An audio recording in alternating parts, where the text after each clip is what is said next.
Buenos días chicos de primero. Bueno, vamos a seguir con el tema de la célula. Hoy nos toca ver el origen de la célula eucariota y la pluricelularidad.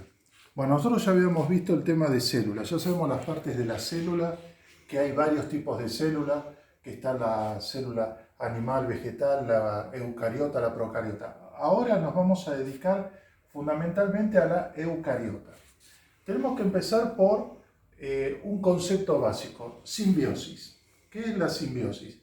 La simbiosis es una relación entre individuos, entre seres vivos de distintas especies que no pueden vivir separados. ¿Qué quiere decir esto? Que uno depende del otro. Si yo los separo, mueren los dos. Por ejemplo, nosotros tenemos bacterias en nuestro intestino que están en simbiosis con nosotros. Si se van las bacterias de nuestro intestino, se mueren, y nosotros sin esas bacterias tampoco podemos vivir, como para que entiendan.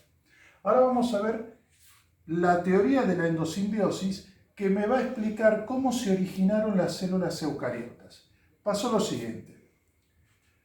Al comienzo había células eucariotas primitivas. Cuando uno dice al comienzo, estamos hablando de millones de años.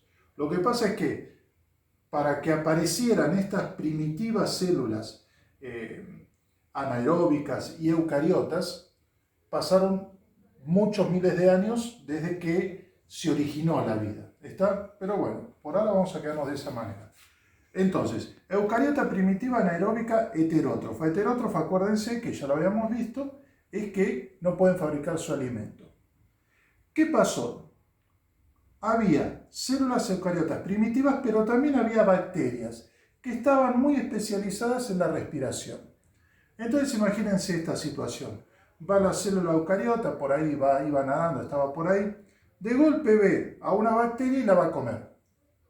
Cuando la está comiendo, la bacteria le dice: no, pará, no me comas, hacemos una cosa. Vos me das un lugar donde vivir y yo fabrico energía y vas a estar mejor. Bueno, listo. ¿Qué hizo entonces la célula eucariota? Las englobó, las metió dentro de su cuerpo. ¿Y a qué se dedican estas estructuras que ya lo vimos? Son las mitocondrias que generan energía. Siguió esta célula por ahí dando vueltas, que se la llevaba el agua, que esto, que lo otro, y encontró a una bacteria fotosintética. Entonces dije, bueno, ahí hay comida. Cuando la fue a comer, ¿qué le dijo a la bacteria fotosintética? No, pará, yo sé hacer comida, no me destruyas. Entonces, buenísimo. Entonces, ¿qué hizo esta célula primitiva anaeróbica heterótrofa? Incorporó a esta bacteria que hacía la fotosíntesis. ¿Qué terminó siendo? Una célula autótrofa que tiene mitocondrias y cloroplastos. O sea que se transformó en una célula vegetal que va a dar origen a los distintos vegetales. Entonces fíjense, tenemos la célula eucariota autótrofa y la célula heterótrofa. Pero las dos son aeróbicas en comparación a esta que no respiraban oxígeno. Anaeróbica es sin oxígeno, que no necesitan oxígeno. En cambio, todas las células actuales eucariotas necesitan oxígeno. Acá estamos hablando de la teoría endosimbiótica. El otro temita que van a tener que ver ustedes es la pluricelularidad. ¿Qué es la pluricelularidad? La palabra lo dice. Muchas células. Acá estuvimos hablando de una célula sola, que vivían todas sueltas. Pero en un momento determinado empezaron a unirse. Ahora, hay un proceso de división celular que se llama mitosis. A partir de una célula se obtienen dos células hijas iguales.